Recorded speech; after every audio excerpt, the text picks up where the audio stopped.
terima kasih waktunya bersama dengan CNBC Indonesia Pak Sugeng langsung dari Balikpapan ya kemarin ya hadir dalam acara peresmian RDMP kilang Balikpapan begitu ya, kilang terbesar yang saat ini dimiliki oleh Indonesia begitu ya, sehingga asa dari Presiden untuk bisa mewujudkan ketahanan energi ini bisa mungkin lebih kuat begitu ya, bisa tercapai begitu ya. Apalagi juga ada beberapa data dan juga beberapa fakta begitu ya berkaitan dengan produksi yang bisa dicapai ataupun juga bisa dilakukan oleh kilang ini. Nah mungkin tanggapan dari Anda terlebih dahulu Pak Sugeng begitu seperti apa? Betul sekali. Jadi RDMP, Refinery Development Master Plan, ini kan sudah dimulai sejak tahun 2018.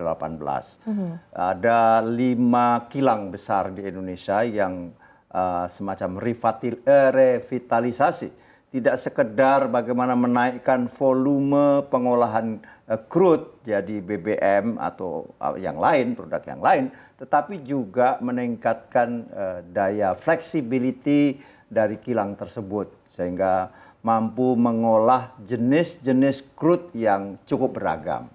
Termasuk juga sekarang ini yang kemarin diresmikan oleh Pak Presiden adalah juga menghasilkan produk-produk tidak saja merubah crude menjadi BBM, tetapi juga menghasilkan petrochemical industry produk ya.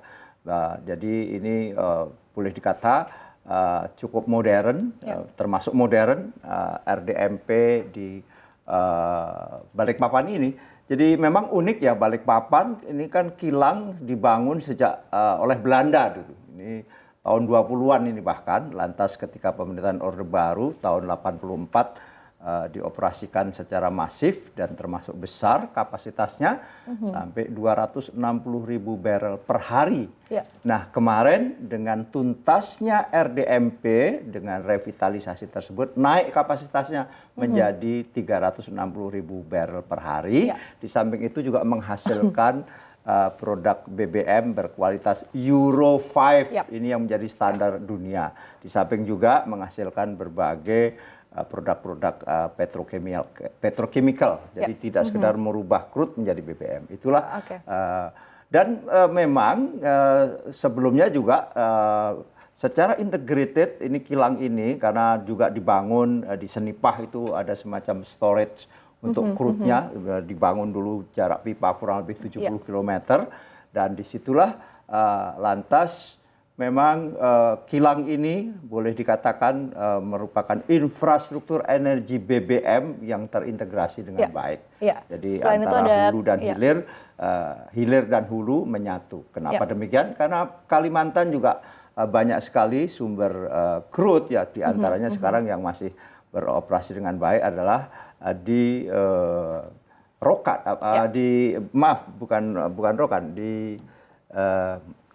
Kalimantan Timur lah ya, itu cukup besar, kurang lebih sampai 40.000 barrel per hari menghasilkan minyak. Brok Mahakam maksudnya, Mahakam ya, kalau Rokan itu di Riau. Jadi inilah terintegrasi antara hulu dan hilir yang menyatu dalam satu produk yang berkualitas. Itulah RDMP Balikpapan yang kemarin diresmikan oleh Presiden.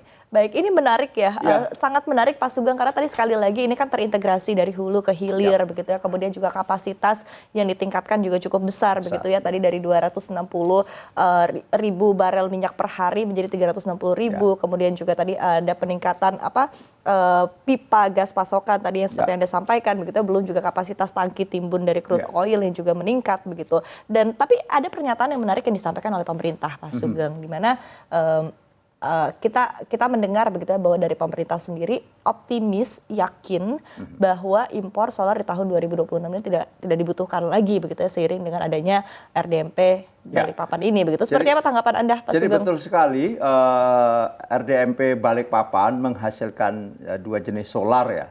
Solar, saya kok lupa angkanya ya. Intinya demikian bahwa dengan kurang lebih kapasitas produksi solar per tahun kurang lebih 5 juta kiloliter, maka itu akan menutup kebutuhan solar.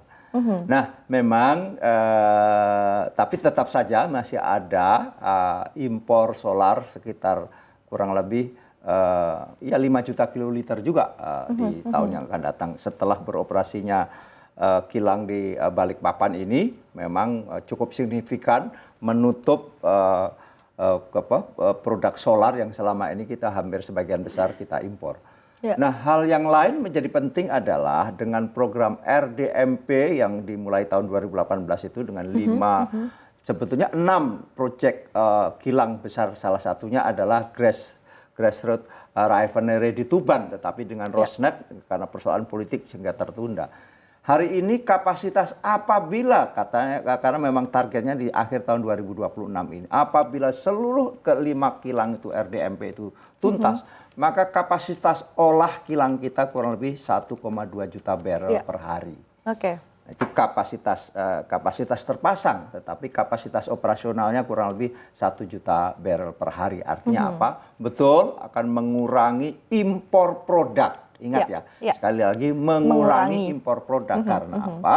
Nah, kita tetap terjadi defisit di minyak khususnya. Karena lifting minyak kita itu hanya 600.000 barrel per hari. Sementara konsumsi kita seminggu lalu misalnya sudah 1.640.000 barrel per hari.